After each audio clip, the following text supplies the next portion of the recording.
बिस्मिल्लाहिर्रहमानिर्रहीम। अस्सलाम वालेकुम dear students, welcome to my YouTube channel. आज हम करेंगे MTS 601 के मिड टर्म की प्रिपरेशन। इंशाल्लाह आज के लेक्चर में हम फर्स्ट 10 लेक्चर्स को कवर करेंगे। इसके लिए मैंने शार्ट नोट्स बनाए हैं। जो इंपॉर्टेंट पॉइंट्स हैं हमारे इन लेक्चर्स के, उनको मैंने अलग से हाईलाइट कर दिया है और लिख भी दिए हैं। आई होप सो कि आपने लेक्चर्स भी सुने होंगे, बट वो स्टूडेंट्स जिनके पास सारे लेक्चर्स सुनने का टाइम नहीं है, तो उनके लिए आज का लेक्चर बहुत हेल्पफुल होने वाला है। आप एंड तक लाजमी देखिएगा और कमेंट बॉक्स में लाजमी बताइएगा कि आपको आज का लेक्चर कैसा लगा। तो चलिए स्टार्ट करते हैं। सबसे पहले हमारा जो फर्स्ट लेक्चर स्टार्ट होते हैं, सबसे पहले हमारा जो है वो हमने ऑपरेशन रिसर्च के बारे में इंट्रोडक्शन करना है। तो इसकी बेसिक जो डेफिनेशन है वो हमें पता होनी चाहिए। तो इसकी बेसिक डेफिनेशन हमने लिखी है कि OR is concern with the scientifically deciding how to best design and operate a man machine system usually under the condition requiring the allocation of scarce resources। ठीक है, ये मैंने एक ही जस्ट डेफिनेशन इसकी लिखी है। अगर आपके पास टाइम है तो जो यहाँ पे आपके चैप्टर नंबर 1 है, जो लेक्चर नंबर 1 है हमारा, उसमें जो ऑपरेशन रिसर्च की मज़ीद डेफिनेशंस दी गई हैं, इनको आप एक दफ़ा रीड आउट कर लीजिएगा। इनमें से मे भी कुछ और भी मतलब ऑब्जेक्टिव पॉइंट ऑफ व्यू से इम्पोर्टेंट है, ये भी आ सकती हैं।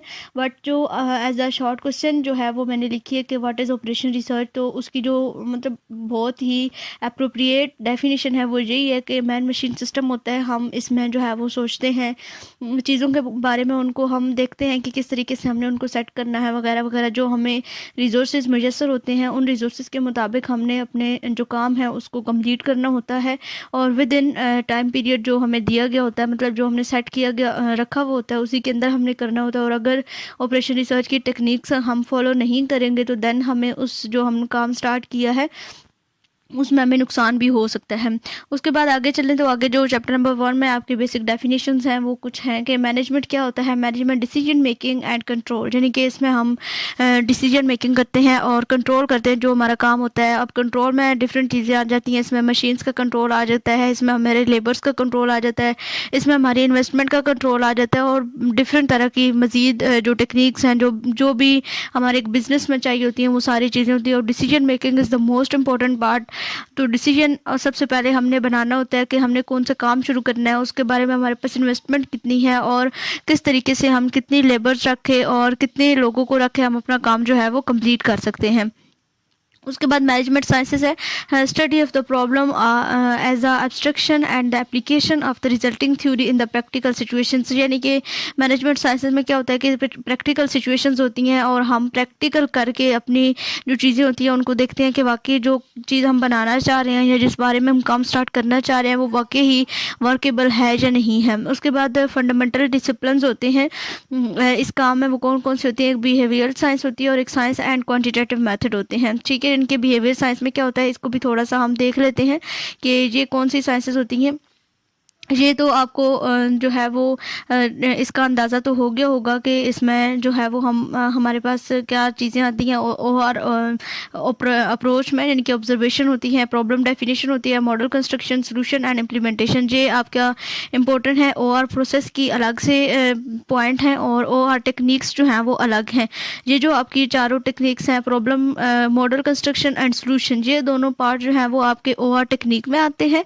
और इसके अलावा जो है जैसे कि observation, problem definition and implementation, ये आपका OR प्रोसेस में आता है। ये आपकी इंपॉर्टेंट है, इनको आपने जो है वो लाजमी एक दफ़ा देख लेना है। ठीक है, और आगे अगर हम देखें, हम अभी फ़िलहाल यहाँ पे इसकी साइंसेस की डेफिनेशन हमने देखी है। ठीक है, मैनेजमेंट साइंस की और इसकी ऑपरेशन रिसर्च की हमने देखी है। मैनेजमेंट साइंस और मैनेजमेंट साइंसेस और ऑपरेशन रिसर्च की। ठीक है, इसकी डिसिप्लिन हमने दो देखे हैं कि एक बिहेवियरल साइंस होता है और एक साइंस एंड क्वान्टिटेटिव मेथड होते हैं, यानी कि हम मेथड के ऊपर अप्लाई करते हैं। और बिहेवियरल साइंस में मतलब हमारे पास जो चीज़ें हम यूज़ कर रहे होते हैं उनके बारे में हमें फुली डिटेल से पता होना चाहिए कि वो चीज़ें हम किस लिए यूज़ कर रहे हैं और उनका एडवांटेजेस और डिसएडवांटेजेस के बारे में हमें पता होना चाहिए। ठीक है, उसके अलावा operation research is application of the quantitative method to decision making. ठीक है, तो ये कौन सा मेथड आपका क्वांटिटेटिव मेथड है, ऑपरेशन रिसर्च, जिसमें हम जो है वो डिसीजन करते हैं। उसके बाद ऑपरेशन OR अप्रोच, यानी कि operation research approach to the problem solving. वही बात जो भी हमने देख ली, इसमें ऑब्जर्वेशन होता है, इसमें डेफिनेशन होती है प्रॉब्लम की, इसमें मॉडल कंस्ट्रक्शन होता है, सोल्यूशन होता है और इम्प्लीमेंटेशन होता है। ये चारों चीज़ें होती हैं। और उसके बाद जो है वो और टेक्निक्स कौन सी होती हैं, और टेक्निक्स भी अभी मैंने आपको बता दी है। इसमें लीनियर मैथमेटिकल प्रॉब्लम टेक्निक्स होती हैं, प्रोबेबिलिस्टिक टेक्निक होती है, इन्वेंट्री टेक्निक्स होती हैं, नेटवर्क टेक्निक्स होती हैं और कुछ अदर्स होती हैं जिनमें हमारे पास नॉन लीनियर प्रोग्रामिंग आ जाती है। ये लेक्चर्स आपके ऑब्जेक्टिव के पॉइंट ऑफ व्यू से इंपॉर्टेंट है, इनको आपने लाजमी जो है वो एक दफ़ा रीड आउट करना है। देन यूजेस ऑफ OR, यानी कि ऑपरेशन रिसर्च के यूजेस कहाँ कहाँ पे होते हैं। माइक्रो इकोनॉमिक्स में प्लानिंग में होते हैं। इसमें इनपुट आउटपुट एनालिसिस, यानी कि हमारे पास हम एनालाइज करते हैं कि अगर हम जो चीज़ बना रहे हैं उसमें हम कौन कौन सा रॉ मटेरियल यूज़ करेंगे एज ए इनपुट, तो हमें आउटपुट उसकी कैसी मिलेगी। उसके बाद इन्वेस्टमेंट प्लानिंग होती है, यानी कि हमारा कितना इन्वेस्टमेंट है, हम कितनी इन्वेस्टमेंट कर सकते हैं अपना प्रोजेक्ट बनाने में, अपना काम स्टार्ट करने में। उसके बाद चॉइस ऑफ प्रोजेक्ट, यानी कि जो काम हमें आता हो हम वही काम करेंगे, जिस काम के बारे में हमें अच्छे से नॉलेज होगा वो काम हम स्टार्ट करेंगे। OR can be used in the simulation modelling of the economy of the country. और इसके अलावा ये जो हमारा हुकूमती निज़ाम है उसमें जो इकोनॉमी वगैरह को सेट किया जाता है उसमें भी ऑपरेशन रिसर्च जो है वो यूज़ होता है। इसके अलावा सेक्टरल प्लानिंग में ऑपरेशन रिसर्च यूज़ होता है। Can be applied in the particular sector of the economy, in agriculture, in finance, in industry and in production etcetera. देखिए, यानी कि जो आपका ऑपरेशन रिसर्च है जी, हम सेक्टर प्लानिंग में भी, यानी कि अलग अलग से सेक्टर्स की भी प्लानिंग जो है वो हम इसमें कर सकते हैं ऑपरेशन रिसर्च को यूज़ करती है। उसके बाद माइक्रो इकोनॉमिक प्लानिंग कौन सी होती है। माइक्रो इकोनॉमिक्स प्लानिंग में जो एक्टिविटीज़ इन्वॉल्व, इसमें planning the operation of the company, ठीक है, यानी कि पूरी कंपनी की प्लानिंग के लिए हम जो है इसको यूज़ करते हैं। इम्प्रूविंग द ले out of the workshop in a company, या फिर हमारी जो कंपनी की वर्कशॉप है जिसमें हमारा जो मटीरियल है वो तैयार होता है, उसकी परफॉर्मेंस को जो है वो मज़ीद हम उसको ज़्यादा मॉडिफाई कर सकते हैं, ठीक है। ये आपके लेक्चर्स में इंपॉर्टेंट चीज़ें थी। ये मैंने हर लेक्चर के साथ नंबरिंग नहीं मेंशन की, आपको नोट्स थोड़े रफ से ही लगेंगे, बट ये नोट्स आपको काफ़ी हेल्पफुल रहेंगे और इसमें हर एक पॉइंट को जो है वो मैंने मेंशन कर दिया हुआ है, ठीक है। तो उसके बाद जो है वो हमारे पास नेटवर्क एनालिसिस आ जाता है। मोस्ट इम्पोर्टेंट जो इसमें लेक्चर्स कवर होते हैं, इसमें PERT और CPM है। PERT stand for program evaluation and review technique. ये इवेंट ओरिएंटेड टेक्निक है, ठीक है। इसकी आपको जो है एब्रीविएशन पता होनी चाहिए, ये आपके ऑब्जेक्टिव के पॉइंट ऑफ व्यू से इंपॉर्टेंट है। और इसी तरीके से CPM क्रिटिकल पाथ मेथड होता है। अब इसको देखते हैं आगे डिटेल से कि क्या है। PERT is the useful in research and the developmental projects, यानी कि PERT जो नेटवर्क है इसको हम जो है वो डेवलपमेंट के प्रोजेक्ट्स वगैरह में यूज़ करते हैं, ठीक है। और इसके अलावा CPM को कहाँ यूज़ किया जाता है। CPM जो है वो इसमें हमें एक टाइम जो है वो हम निकालते हैं CPM में कि कितने टाइम में हम अपना जो है वो काम कंप्लीट करेंगे, यानी कि क्रिटिकल पाथ मेथड, यानी कि कौन से टाइम से स्टार्ट करके अगर इसका स्टार्टिंग पॉइंट हम कहाँ से लेंगे और एंडिंग पॉइंट इसका क्या होगा, और इसमें ड्यूरेशन कितना यूज़ होगा, इसमें कितना दिन लग सकते हैं, कितने साल लग सकते हैं। अगर हमारा प्रोजेक्ट ज़्यादा बड़ा है तो उसके मुताबिक हम जो है वो एक टाइम लिमिट सेट करते हैं इसमें, ठीक है। इसमें CPM में सिचुएशन हैंडल होती है, जहाँ हमने उसके ऊपर टाइम लिमिट लगानी होती है। और जो PERT है वो पूरे प्रोजेक्ट को हैंडल करने में भी हमारी हेल्प करता है, ठीक है। If a project is completed in the reduced duration, it is known as the crash duration, ठीक है। यानी कि वो टाइम पीरियड यानी कि हमने जो सेट किया वो होता है, यानी कि अगर फोर्स करेंगे एक काम है जो हमने कहा कि ये विद इन वीक होगा, यानी कि 7 डेज में हम इसको कंप्लीट करेंगे, लेकिन वो जो प्रोजेक्ट है वो हमारा 4 डेज में हो जाता है, ये 5 डेज में हो जाता है, तो उस तरह का जो ड्यूरेशन होता है उसको हम क्रैश ड्यूरेशन कहते हैं। उसके बाद आगे चलते हैं नेटवर्क पे। नेटवर्क का क्या कंसेप्ट है। A network is defined as a graphic representation with the flow of some type in its branches, यानी कि एक नेटवर्क होता है जिसकी मैंने आपको डिटेल से लेक्चर्स में भी बताया था, अभी फिर बता देती हूँ कि नेटवर्क हम बनाते हैं डिफरेंट नोड्स और ब्रांचेस यूज़ करते हुए। वो आगे हम देखते हैं इसकी presentation. It represent nodes and branches, ठीक है। Node is the intersection of the two branches line denoted by circle, यानी कि ये दो ब्रांचेस को यूज़ करते हुए हम नोड्स को आपस में जोड़ते हैं और नोड के अंदर हम डिफाइन करते हैं कि इस नोड में हमारा क्या एक्टिविटी हम कर रहे हैं। उसके अलावा इसका टाइम पीरियड भी हम निकालते हैं, इसकी ड्यूरेशन हम देखते हैं, वो हम डिटेल से देखते हैं। Each branch represent an activity, हर जो ब्रांच होती है वो क्या रिप्रेजेंट करती है, एक्टिविटी रिप्रेजेंट करती है। और हर नोड जो है वो एक पूरा इवेंट डिस्क्राइब कर रहा होता है, ठीक है। ब्रांच जो है वो एक एक्टिविटी रिप्रेजेंट करती है, यानी कि इसमें क्या काम हम इस एक्टिविटी में करेंगे, और एक जो नोड होता है उसमें पूरा इवेंट डिस्क्राइब हो रहा होता है, उसमें पूरे हमारे काम की पूरी डिटेल्स होती हैं कि इसमें हमारे पास क्या क्या चीज़ें हम लोग यूज़ कर रहे हैं, ठीक है। The overhead indicates the sequence which event must be activated achieve, ठीक है। जो सबसे स्टार्टिंग वाला हेड होता है वो एक सीक्वेंस के साथ चल रहा होता है, यानी कि अगर स्टार्ट से हम स्टार्ट करें तो एट द एंड पॉइंट हमारे पास एक अच्छा सा नेटवर्क बनेगा, जिसको हम देख के ही समझ सकते हैं कि एक्टिविटी कौन सी कहाँ पे जा रही है और इसका टाइम पीरियड क्या है और कितने टाइम पीरियड में हम इसको जो है वो बना सकते हैं। तो ये हमारे पास नोड्स होते हैं और ये हमारे पास दरम्यान में जो आपको एक एरो नज़र आ रहा है इसको हम जो है वो ब्रांच कहते हैं। आगे थोड़े से आपको अभी यहाँ पे साफ से नोड्स नज़र आएंगे जो कि काफ़ी नीट बने हुए हैं, तो इससे मज़ीद आपको अच्छे से डिटेल से समझ आ जाएगी। ये आपका टेल इवेंट होता है और स्टार्टिंग वाला जो होता है वो आपका टेल इवेंट होता है और जो एंडिंग पॉइंट होता है वो आपका हेड इवेंट होता है, ठीक है। ये आपकी ब्रांच होती है और देन ये नोड्स होते हैं, ठीक है। Time flow always from left to right, so the value of the head event must be greater than the tail event, ठीक है। जो आपकी टाइम पीरियड होता है वो क्या होता है, इनके जो एरोज आपको नज़र आ रहे हैं ये आपके लेफ्ट से राइट पे जाते हैं। जब भी आप कोई भी नेटवर्क बनाएंगे तो उसमें जो आपके एरोज हैं उनकी जो डायरेक्शन है वो बिल्कुल सेम होनी चाहिए, ठीक है। और ये इसकी जो वैल्यू है हेड इवेंट की वो ग्रेटर होती है आपके टेल इवेंट से। यहाँ पे एग्जांपल भी हमने की है, उसको भी देख लेते हैं। Company is interested in preparing a budget, detail of the activities and the department involve are given in the table. यहाँ पे कुछ एक्टिविटीज़ हमें दी गई हैं और कुछ हमें यहाँ पे नाम दिए गए हैं, ABCDE जॉब आइडेंटिफिकेशन है और जॉब की डिस्क्रिप्शन भी दी गई है और साथ में डिपार्टमेंट भी दिए गए हैं। तो हमारे पास जो बेसिक चीज़ है वो हमने ये दोनों चीज़ें यूज़ करके हमने एक नेटवर्क बनाना है, ठीक है। अब नेटवर्क हमारा कैसे बनेगा, हमने इन सारे जो टेबल्स हैं, इसी तरह के क्वेश्चन आपके पेपर में आ जाए, आपको टेबल दिया हुआ होता है, आपको एक्टिविटीज़ दी हुई होती हैं, आपको टाइम पीरियड दिया हुआ होता है और उससे आपने नेटवर्क को बनाना होता है। आप हम हैंडआउट्स में भी देखते हैं जो मजीद इसके कुछ एग्जांपल्स होंगी। सबसे पहले ये देखें 1 से 2 हमारी एक्टिविटी जा रही है, देन 2 जो है उसको हमें 4 से कनेक्ट करना होगा, देन हमारा जो 2 है वो 3 से भी कनेक्ट होगा एंड देन 3 जो है वो 4 से और 4 5 से हमने कनेक्ट करना है। देखिए किस तरह से हमने बनाई है। 1 जो है वो जस्ट 2 से कनेक्ट करना है, तो हमने सिंपली 1 को 2 से कर दिया। अब 2 के आगे से हमने 2 नोड्स बनाने हैं, ठीक है, 4 और 3, ठीक है।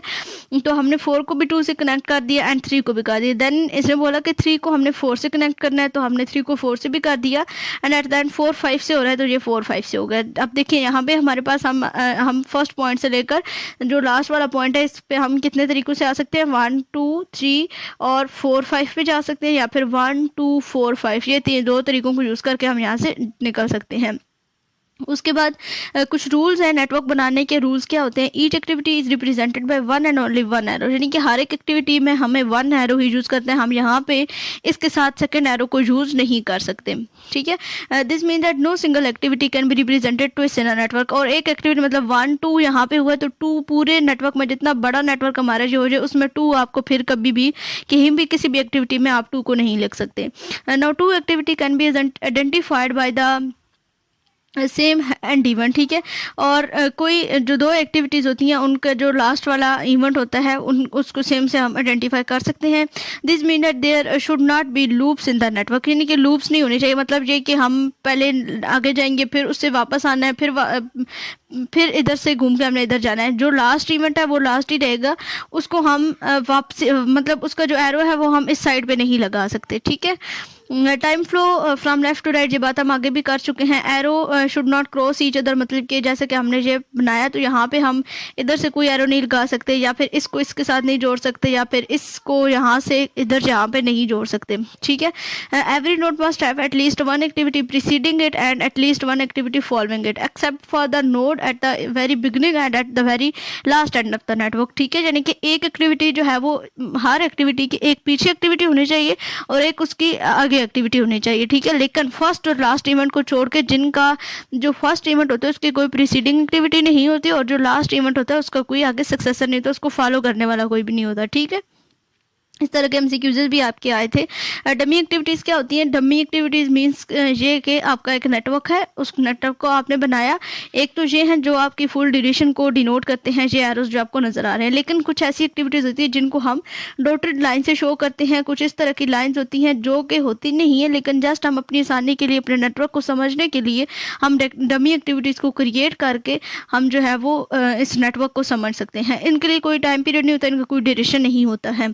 There is a need of the dummy activities when the project contain group of 2 or the more jobs which have the common predecessors, यानी कि जिनके predecessors common होते हैं, ठीक है। यानी कि अगर हमारा ये 3 है 2 और 3 है, इन दोनों को हमने 4 से जोड़ा। इसके अलावा अगर हमारा कोई आ जाए जिसको हमने जो है वो इसका जो प्रीडिसेसर है वो सेम होगा, तो देन हम इसके साथ एक डमी एक्टिविटी क्रिएट करेंगे। लाइक अगर हम यहाँ पे अगर हम देखें, इधर हमने कोई एक नोड बनाना है और उसको हमने 2 के साथ कनेक्ट फिर कर देना है, ठीक है। इसका जो प्रोसीडर है प्रीडिसेसर है वो कॉमन होगा, तो the time taken for the dummy activity is 0, ठीक है। उसके बाद आगे चलें तो एग्जांपल है इसकी, consist of the following activities whose president's relationship is given below, draw an arrow diagram represent the project। जैसे कि ये हमारा प्रोजेक्ट है, इसको हमने बनाना है।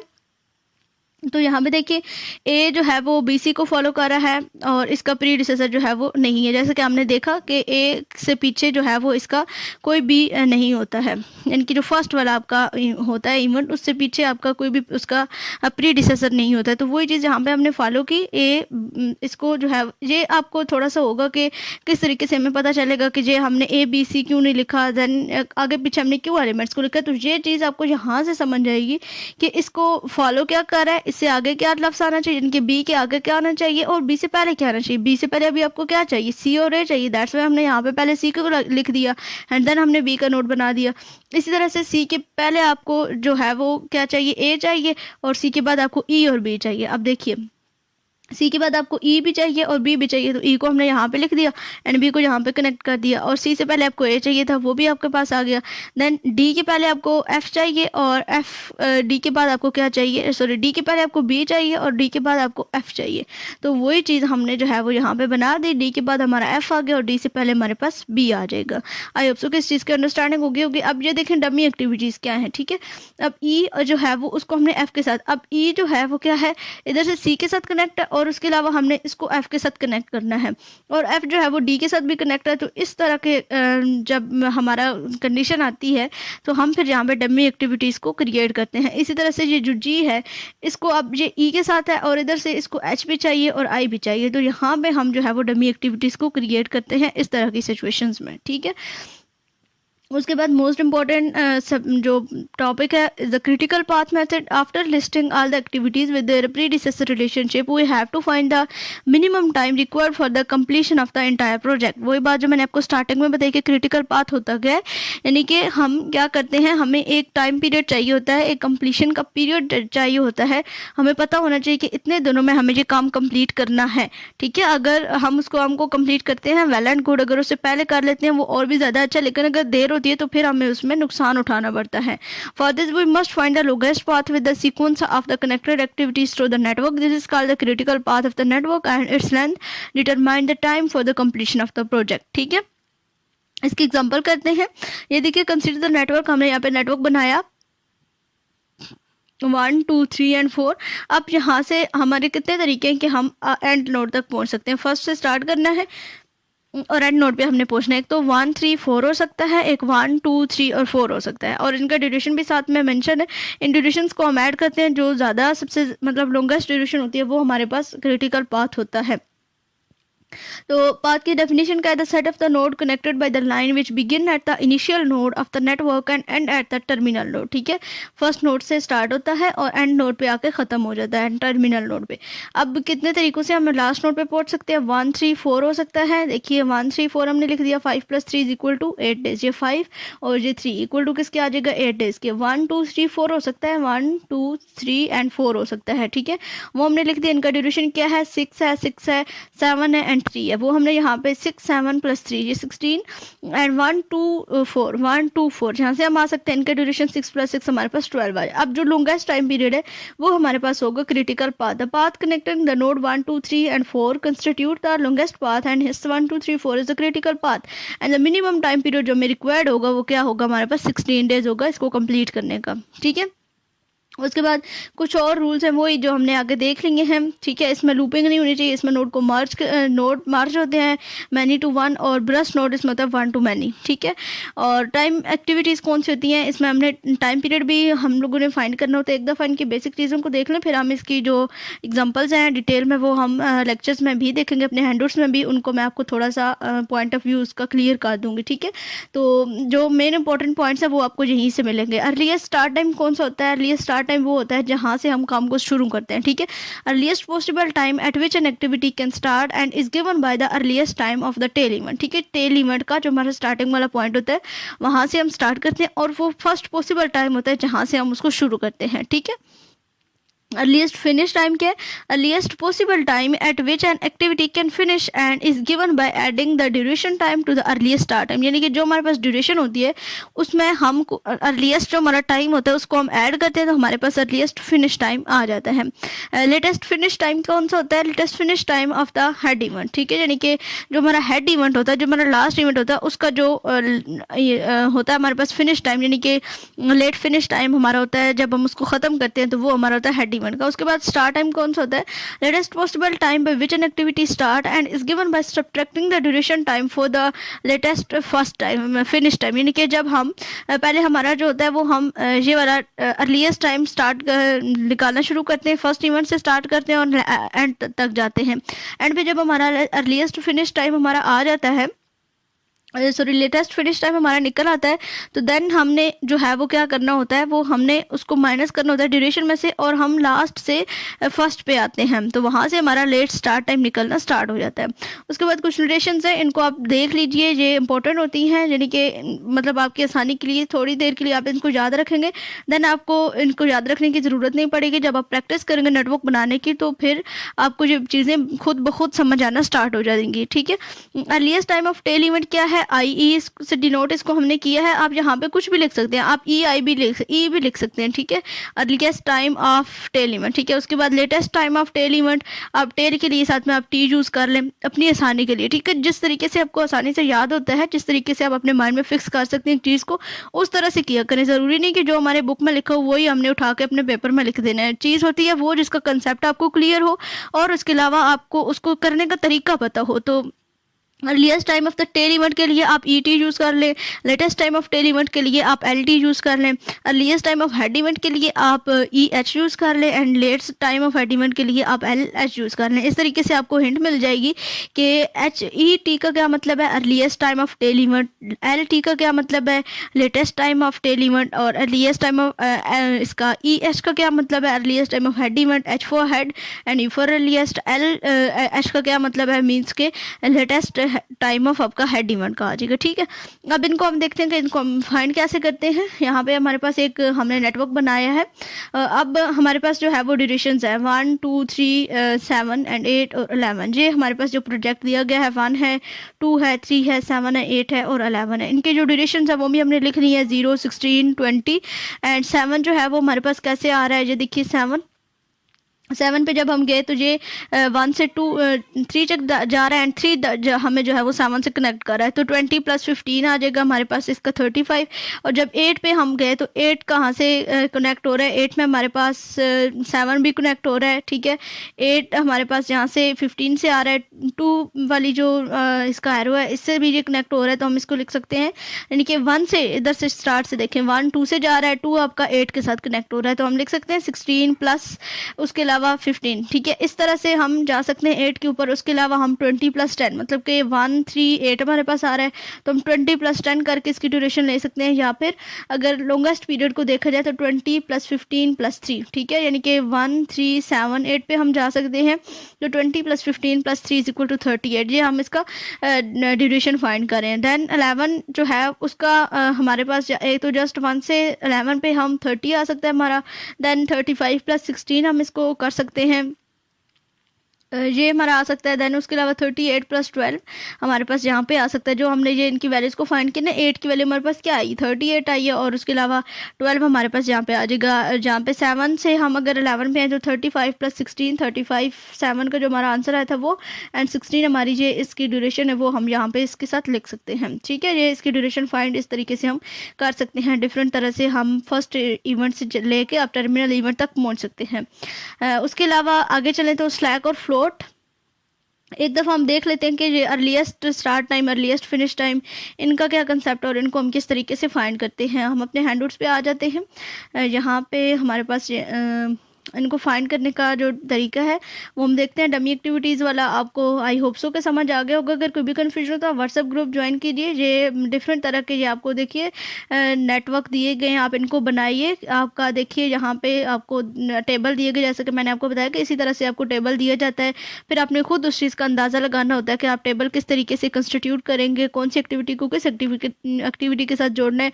आप अपनी आसानी के लिए जिस तरह आपको बेहतर लगता है आप 1 2 इसमें ऐड कर सकते हैं। जैसे कि यहाँ पे देखिए आप इनमें भी 1 2 ऐड करके आप जो है वो बना सकते हैं इनके जो नेटवर्क होते हैं वो। ठीक है, ये बहुत डिफ़िकल्ट भी कुछ बने हुए हैं, लेकिन आप इनको अपने तरीके से बनाएं। जैसे कि मैंने आपको बताया कि आप ए बी इसके पीछे मतलब इसका जो प्रीडिसेसर है वो नहीं है, तो आपको सी के पहले जो है वो आपको ए चाहिए। तो देन ये देखिए बहुत क्रिटिकल से अजीब से यहाँ पे बने हुए, तो इनको आप सिंपल वे में बनाइए। ठीक है, इनको यहाँ पे तो देखें तो बस बंदे को खौफ ही आ जाता है कि पता नहीं ये क्या चीज़ें हैं, लेकिन काफ़ी इजी है। इसको बहुत ही आसान तरीके से आप अपने माइंड क्लियर कर सकते हैं, अपने कंसेप्ट क्लियर कर सकते हैं। देखिए यहाँ पे आपका ये स्टार्ट हो रहा है जी, earliest start time and earliest finish time. देखिए सबसे पहले हमारा जो अर्लीस्ट स्टार्ट टाइम होता है उसमें जो सबसे फर्स्ट होता है अर्लीस्ट स्टार्ट टाइम वो हमारा 0 होता है, और अर्लीस्ट फिनिश टाइम हमें फाइंड करना होता है। वो कि हमारा क्या बनेगा 0 प्लस अब जब हम 10 करेंगे, यही डेफिनेशन हमने पढ़ी है कि अर्लीस्ट स्टार्ट टाइम है, हम उसकी ड्यूरेशन को ऐड करते हैं तो हमारा अर्लीस्ट फिनिश टाइम आता है। ठीक है, तो 0 + 10 हमारा क्या आ जाएगा, यहाँ पे 10 आ जाएगा। जब आप आगे जाएँ तो फर्स्ट वाला जो है अब अर्लीस्ट स्टार्ट टाइम आपका ये 10 बन जाएगा, एंड 10 में आपने अब इसकी ड्यूरेशन को ऐड करना है तो वो आपका 17 आ जाएगा। ये आपका होगा अर्लीस्ट फिनिश टाइम। देन आगे आप आ जाएं तो 17 में अब अपने 4 को ऐड करना है, 17 होगा आपका अर्लीस्ट स्टार्ट टाइम, एंड 4 में 17 में 4 ऐड करेंगे तो वो आपका क्या हो जाएगा अर्लीस्ट फिनिश टाइम हो जाएगा। ठीक है, और इसी तरीके से आप अगर इस साइड पे आए तो 0 और 3 फर्स्ट आपका हो जाएगा 0 और 3, एंड जब आप 3 में सॉरी इधर से हम चलते हैं यहाँ से इसके ड्यूरेशन को निकालने के लिए, यहाँ पे अब 21 और 21 आपका आ जाएगा। 21 में जब आपने 12 को ऐड किया तो आपके पास यहाँ पे क्या आ जाएगा 33 आ जाएगा। ठीक है, इसी तरह आप अगर इसको देखें तो यहाँ पे आपके पास क्या बनेगा, यहाँ पे 21 एंड 33 है आपका। ये अर्लीस्ट स्टार्ट और अर्लीस्ट फिनिश टाइम आपका यहाँ से निकलता है। अब यहाँ से जब आप इस साइड पे आएंगे तो आपके पास क्या हो जाएगा 0 3 फर्स्ट आपका आ जाएगा। देन यहाँ पे आप देखिए यहाँ पे हमने एक डमी एक्टिविटी क्रिएट की थी, और इसका जो टाइम पीरियड है वो हमारे पास क्या था 10 था, और जो 10 और 10 हमने लिखा यहाँ से हम 2 से 3 के ऊपर जब हम आए तो 10 प्लस इसका जो अर्लीस्ट स्टार्ट टाइम है वो हमारे पास 10 आ जाएगा, एंड देन जो इसका 10 में आप 4 ऐड करेंगे तो आपके पास यहाँ पे 14 हो जाएगा। ठीक है, उसके बाद आगे अगर हम देखें तो लेट स्टार्ट और लेट फिनिश टाइम है। इसी तरह से हम लेट स्टार्ट और लेट फिनिश टाइम को भी फाइंड कर सकते हैं। इधर से जो आपका टाइम पीरियड है वो आपका सेम वही स्टेप्स होंगे जो हमने इसमें देखे हैं। ठीक है, ये वाली जो एक्टिविटी है, जैसे हम इधर से जहाँ पे आए थे 0 10 10 में फिर हमने 17 ऐड किया, 7 ऐड किया, देन 17 में हमने 4 ऐड किया, और 4 यहाँ पे हमने 21 में जो है उसको 12 को ऐड किया था। इसी तरह से अब यहाँ से जो ये वाली साइड होगी ये तो आपका सेम वही तरीका यहाँ से आएगा। उसके अलावा जब आपने पीछे जब आप यहाँ से आएंगे तो 21 - 5 आपका होगा, जिसका लेट फिनिश टाइम है वो आपका यहाँ पे 21 आएगा, और जो आपका लेट स्टार्ट टाइम है वो आपका ऐसे निकालेंगे 21 - 5 करेंगे तो आपके पास यहाँ पे 17 आ जाएगा। देन यहाँ पे आपके पास 17 होगा, और इसका जो ड्यूरेशन है वो नेक्स्ट का यहाँ पे आपको 6 मेरे ख्याल में दिया हुआ है, यहाँ पे गिवन नहीं था। तो 17 में से ये आपका 17 आएगा यहाँ पे, और 17 में से जब आप माइनस करेंगे तो 3 यहाँ पे आपका माइनस होगा इसमें से, तो देन आपका यहाँ पे क्या आ जाएगा 14 आ जाएगा। इस तरीके से आप अर्लीस्ट स्टार्ट और अर्लीस्ट फिनिश टाइम को निकाल सकते हैं। देन इसी तरीके से हमारे पास स्लैक और फ्लोट का है कंसेप्ट, इसकी डेफिनेशंस वगैरह को हम देखते हैं पहले, फिर हम आगे देखते हैं कि स्लैक और फ्लोट क्या होते हैं। यानी कि हमारा जो टाइम पीरियड होता है उसमें हमें रेस्ट चाहिए होता है। अगर हमारा काम जो है वो जो हमने ड्यूरेशन सेट की है उसमें हम अपने लेबर्स को एज अ रेस्ट कुछ टाइम देते हैं कि वो रेस्ट कर सकते हैं, या फिर अपना काम जो है वो ज़्यादा मतलब थोड़ा सा हमारे पास टाइम होता है और उसमें हमारे पास स्लैक, उसको हम स्लैक कहते हैं। ठीक है, इंडिपेंडेंट स्लैक या फ्लोट क्या होता है, दो नाम है इसका, स्लैक भी और फ्लोट की। Time by which an activity can expand without affecting other activities, it is computed by subtracting the tail event slack from the free float. ठीक है, इसमें क्या होता है कि जो फ्री फ्लोट होता है उसमें से हम इसके टेल इवेंट को माइनस करते हैं। ये हमने नोटेशंस जो की थी हमने, क्या कहा था कि एच ई मतलब earliest start time of the head event, and H T sorry tail event के लिए हमने कहा था, और सॉरी जे जो है वो हमारा हेड के लिए हमने देखा था। ये जहाँ पे हम आ जाते हैं एक दफ़ा फिर से देख रहे थे, जे जो हमने हेड के लिए कहा था earliest time of head event और latest time of the head event, ठीक है। और इसी तरीके से जब एच ई हमारे पास होगा, यहाँ पे एच ई हमारे पास होगा, तो हम कहेंगे कि ये अर्लीस्ट स्टार्ट टाइम है हेड इवेंट का। इनके नोटेशंस को आप अपने हिसाब से फिर चेंज कर लीजिएगा जब आप यहाँ पे एच ई और ई टी वगैरह को यूज़ करेंगे, ठीक है। तो उसको यूज़ करके आप फिर यहाँ पे इनका जो ड्यूरेशन होता है ना उनको माइनस करेंगे और ड्यूरेशन को, तो देन आपके पास यहाँ पे इंडिपेंडेंट फ्लोट आता है, ठीक है। अगर नेगेटिव ये वैल्यू आ जाती है तो देन जो है इंडिपेंडेंट फ्लोट आपका किसके इक्वल होता है, जीरो के इक्वल होता है। फिर इसी तरीके से आप फ्री फ्लोट निकालते हैं और उसका ये फार्मूला आपने यूज़ करना होता है, और टोटल फ्लोट निकालते हैं तो उसका आपके पास ये फार्मूला यूज़ होता है। Time taken by which an activity can expand without affecting the overall duration of the project. जब ओवरऑल ड्यूरेशन आपकी इफेक्ट नहीं होती है तो फिर आपके पास जो है वो ये चीज़ यूज़ होती है, T equal to J L minus J E minus D, ठीक है। ये आपको यहाँ पे इस डायग्राम से अच्छी तरीके से समझ आ जाएगा। जो नेटवर्क हमने बनाया 1 2 3 4 5 तक हमारा जो नेटवर्क चल रहा है, इसका हमने टोटल फ्लोट निकाला, हमने फ्री फ्लोट निकाला और हमने इंडिपेंडेंट फ्लोट निकाला। तो देखिए जे L minus J E minus D, जो अगर हम जो है वो इसकी ड्यूरेशन 1 से 3 एक्टिविटी सबसे पहले हमने की है, ठीक है। 1 से 3 एक्टिविटी जे 1 से हम जो है वो 3 पे आए, तो 1 से 3 पे जब हम गए हैं तो इसका लेट स्टार्ट टाइम क्या था हमारे पास 12 था, तो हमने 12 माइनस जो हमारा अर्लीस्ट स्टार्ट टाइम था उसका क्या था हमारे पास 0 था, 12 माइनस 0 और माइनस हमने इसकी ड्यूरेशन की 4, तो ये हमारा यहाँ पे 8 आ जाएगा। फिर इस तरीके से हमने फ्री फ्लोट जब फाइंड किया 1 से 3 एक्टिविटी का, तो जे ई माइनस आई ई माइनस डी, जे ई जो है वो हमारा इसका टाइम हमारे पास क्या था 12 था, तो 12 माइनस 0 माइनस 4 हमने किया तो वो भी हमारे पास 8 आ जाएगा। फिर इस तरीके से हमने इसका इंडिपेंडेंट फ्लोट निकाला तो वही वैल्यूज आएंगी और आपके पास यहाँ पे इसका आंसर आ जाएगा। अब बाकी जो एक्टिविटीज़ हैं इसकी 1 से 4 2 से 3 2 से 4 2 से 5 3 से 5, यही फार्मूलाज को यूज़ करते हुए अगर आप इनकी नोटेशन चेंज करें तो वो फिर अपने हिसाब से वो फार्मूला आप यहाँ पे लगाएंगे और देन आप इनकी ड्यूरेशंस को फाइंड कर सकते हैं। कोई भी मुश्किल काम नहीं है, बिल्कुल आपने सबसे पहले एक नेटवर्क बनाना है। नेटवर्क बनाने के बाद earliest start time, earliest finish time, let start time and latest finish time आपने फाइंड करना है। वो फाइंड करने के बाद देन आपके पास ये टोटल फ्लोट, फ्री फ्लोट और इंडिपेंडेंट फ्लोट का स्टेप आएगा और ये आपने फाइंड कर लेना है। देन क्रिटिकल पाथ जो है वो हमने इसके लिखे हैं 1 से 2 तक, 1 से 2 माइनस 3 और 5 एंड 1 2 4 5, मतलब जितने तरीक़ों से हम 1 3 5 तक आ सकते हैं, 1 2 5 तक आ सकते हैं, 1 4 5 तक आ सकते हैं। इसके अलावा 1 3 2 4 और 5 तक आ सकते हैं। डिफरेंट तरीक़ों से हम इसके जो क्रिटिकल पार्ट हैं वो हम इसके डिफ़ाइन कर सकते हैं। उसके बाद अगला लेक्चर नंबर हमारा 8 था, उसमें हमारे पास एक्सपेक्टेड टाइम का फार्मूला था जो मोस्ट इंपॉर्टेंट है, T equal to T not plus 4 T M minus plus T P. ये आपका ऑप्टिमिस्टिक टाइम होता है, या आपका मोस्ट लाइकली टाइम होता है और ये आपका पेसिमिस्टिक टाइम होता है। ये फार्मूला आपने बिल्कुल भी भूलना नहीं है। ये आपका एक्सपेक्टेड टाइम फाइंड करने का फार्मूला है। ये आपके MCQs में, आपके शार्ट क्वेश्चन में और आपके लॉन्ग क्वेश्चन में सब में इंपॉर्टेंट है। आपको टेबल दिया जा सकता है, टेबल में से आपको फाइंड करना पड़ सकता है, या फिर ऐसे ही आपको डाटा दिया जा सकता है और उससे simplifies the calculation of the standard division. और स्टैंडर्ड डिवीजन का फार्मूला भी आपका यहाँ पे यूज़ होगा जो कि T P minus T not divided by 6, यानी कि टोटल पेसिमिस्टिक टाइम में से आपने ऑप्टिमिस्टिक टाइम को माइनस करेंगे तो आपके पास यहाँ पे 6 आएगा। उसके बाद वेरिएंस है, अगर आपको इसका फार्मूला आता है तो देन जस्ट इसका स्केयर करेंगे तो वो आपके पास वेरिएंस का फार्मूला आ जाएगा। Then expected length of the critical path क्या होती है, ये भी हम फाइंड करते हैं। एक्सपेक्टेड लेंथ, ये टाइम पीरियड को हमने फाइंड करना होता है, स्टैंडर्ड डिवीजन को फाइंड करना होता है और वेरिएंस को फाइंड करना होता है। The expected length of the sequence of the independent activity is simplify the sum of their separate expected length, यानी कि उसके सम को हम करके उसकी वैल्यूज को जो है वो निकालते हैं। T is the sum of the T is along the critical path and the variance of the T equal the sum of all the variance of the critical activity. वही ये हमारा फार्मूला है, इसी के बारे में डिटेल्स लिखी हुई है कि ये डिफरेंट टाइम का सम होता है और उसको फिर हम डिवाइड करते हैं। That the standard division of the expected project duration is the square root of the variance T E as calculated before, यानी कि जो स्टैंडर्ड डिवीजन होता है एक्सपेक्टेड ड्यूरेशन का उसको हम स्क्वायर रूट लेके निकालते हैं और वेरिएंस का स्क्वायर रूट अगर हम लें तो हमारे पास ये आ जाती है स्टैंडर्ड डिवीजन, और स्टैंडर्ड डिवीजन का स्क्वायर लें तो हमारे पास वेरिएंस आ जाती है। उसके बाद एक्सपेक्टेड टाइम फाइंड करने का यही फार्मूला आपको ऑलरेडी बता चुकी हूँ, T0 plus 4TM plus TP divided by 6।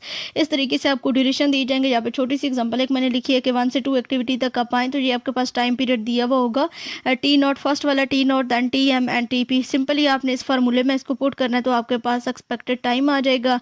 Then probability of completing a project with given data, जो गिवन डाटा आपको दिया क्या होगा उससे आपने जो है वो अपना प्रोजेक्ट कंप्लीट करना होगा। It is known that in the normal distribution the area under the normal curve give the probability G is equal to 0 and T is equal to T। ये इन दोनों के फार्मूलाज हैं, ये आपको जो है वो याद रखने। T minus T not divided by आपने इसका जो स्टैंडर्ड डिवीजन होता है उसको आपने माइनस करना होता है, ये इसका फार्मूला होता है। और इसके अलावा अगर इस तरह का क्वेश्चन आ जाए तो वो जी डिस्ट्रीब्यूशन टेबल होता है, स्टैटिस्टिक में उसको यूज़ किया जाता है। तो वो टेबल लेके आप इसका जो क्रिटिकल जो आपका रीजन होता है वो 0.5% या 95% जो भी आपको क्वेश्चन में दिया जाएगा उस हिसाब से फिर आप उस टेबल में इसकी वैल्यूज़ को फाइंड करते हैं। एग्जाम्पल है, इसको देख लेते हैं। Following table list the jobs of the network with their estimate time estimate, see the table and reading question from एड। देखिए क्वेश्चन को हम रीड कर लेते हैं। थोड़ी सी इधर से हमने क्वेश्चन लिखा था, उस क्वेश्चन को हम देखते हैं कि कौन सा क्वेश्चन हमने यहाँ पे यूज़ किया है। प्रोबेबिलिटी ऑफ कंप्लीटिंग स्क्वायर, ये क्वेश्चन था हमारा। इसमें हमें टेबल जो है वो दिया गया है, इसमें हमें एक्टिविटीज़ भी डिफाइन की गई हैं, इसमें हमें टाइम पीरियड भी दिया गया, optimistic time, most likely time and pessimistic time. हमें टाइम पीरियड भी दिया गया है और हमें जो है वो एक्टिविटीज़ भी डिफाइन की। टाइम पीरियड हमारे पास ये दिया हुआ है, हमें optimistic time, most likely time और पेसिमिस्टिक टाइम हमें दिया गया है। इन टाइम्स को यूज़ करते हुए फिर हमने यहाँ पे सबसे पहले हमने प्रोजेक्ट इसका नेटवर्क बनाना है, देन हमने इसकी लेंथ और वेरिएंस फाइंड करनी क्रिटिकल पाथ की। देन ये हमारे पास है कि what is appropriate probability that the job on the critical path, जो टोटल डेज इसने बताए वो 42 डेज बताए हैं। और इसके अलावा 90% हमने इसमें यूज़ करना है चांस ऑफ बीइंग मीट। इसमें वो क्या कहते हैं, इसमें क्रिटिकल जो रीजन है वो हमने 90% तक इसको लेके तो हमने इसको फाइंड करना है। तो स्टार्ट करते हैं। एग्जाम्पल सबसे पहले हमने जो है वो टाइम पीरियड का फार्मूला, सॉरी एक्सपेक्टेड टाइम का फार्मूला भी हमने लिख लिया, स्टैंडर्ड डेविएशन का फार्मूला भी हमने लिख लिया और इसके अलावा हमने वेरिएंस का फार्मूला भी लिख लिया। एक्टिविटीज़ हमें दी गई थी 1 से 2 और इसमें हमें टाइम पीरियड भी डिफाइन किया गया था। ये आप टेबल देखिए, दोबारा से दिखा देती हूँ। ऑप्टिमिस्टिक, मोस्ट लाइकली और पेसिमिस्टिक, इन तीनों टाइम्स को यूज़ करके हमने यहाँ पे इनका जो TE है वो निकाली है। यहाँ पे मैंने फार्मूला भी राइट कर दिया, वो तीनों टाइम्स आपने यूज़ करने हैं तो ये आपके पास इसका जो है वो टाइम पीरियड आ जाएगा एक्सपेक्टेड टाइम। देन हमने स्टैंडर्ड डेविएशन का फार्मूला यूज़ किया, इन्हें टाइम्स को यूज़ करते हुए ऑप्टिमिस्टिक, मोस्ट लाइकली और पेसिमिस्टिक, ये हमारे पास आ जाएगा इसका स्टैंडर्ड डेविएशन। और इसके अलावा वेरिएंस का फार्मूला यूज़ करते हुए हमने इसके सारे वेरिएंस भी निकाले। देन हमने इसका नेटवर्क बनाया। नेटवर्क हमें कौन सा चाहिए था, 1 से 2 एक्टिविटीज़ है, 1 से 6 है, 2 से 3, 2 से 4, मतलब डिफरेंट तरीक़ों से हमने इसको जोड़ दिया। 1, 2, 3, 5, 8 और 1 को 6 के साथ जोड़ना था, देन 2 को 4 के साथ, 4 हमारा 5 के साथ था, 5 8 के साथ था, 6 7 के साथ और 7 8 के साथ। सारी एक्टिविटीज़ को हमने जोड़ के इसका जो हमारे पास ड्यूरेशन निकली थी वो भी हमने यहाँ पे राइट कर दिया। 7, 14, 11 जो एक्सपेक्टेड टाइम था वो इसकी हमने ड्यूरेशन साथ में इसके लिख दी है। उसके अलावा आप इसके क्रिटिकल पाथ कौन कौन से बन सकते हैं, 1 2 3 5 8, देन 1 2 4 5 8, 1 6 7 8, ये तीनों क्रिटिकल पाथ इसके बन सकते हैं। इन सारी ड्यूरेशन को हमने एडअप किया तो जो हमारा लॉन्गेस्ट टाइम पीरियड बन रहा है वो क्या बन रहा है, 36 बन रहा है।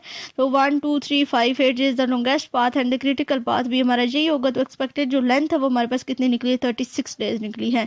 अब वेनिस जो है वो हमने इन सब के लिए हमने देखी है 1 से 2, 2 से 3, 3 से 5 एंड 5 से 8, इनकी वेरिएंस को हमने निकाला और टोटल जो हमारे पास बनी है वो 25 बनी। तो वेरिएंस ऑफ द जो प्रोजेक्शन है वो कितनी है, हमारे पास 25 है।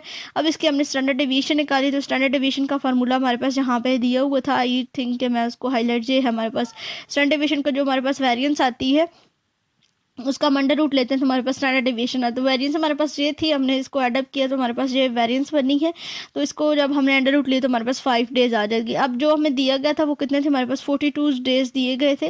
तो एक्सपेक्टेड ड्यूरेशन हमारे पास कितनी निकली, 36 डेज और स्टैंडर्ड डेविएशन जो है वो हमारे पास 5 डेज निकली है।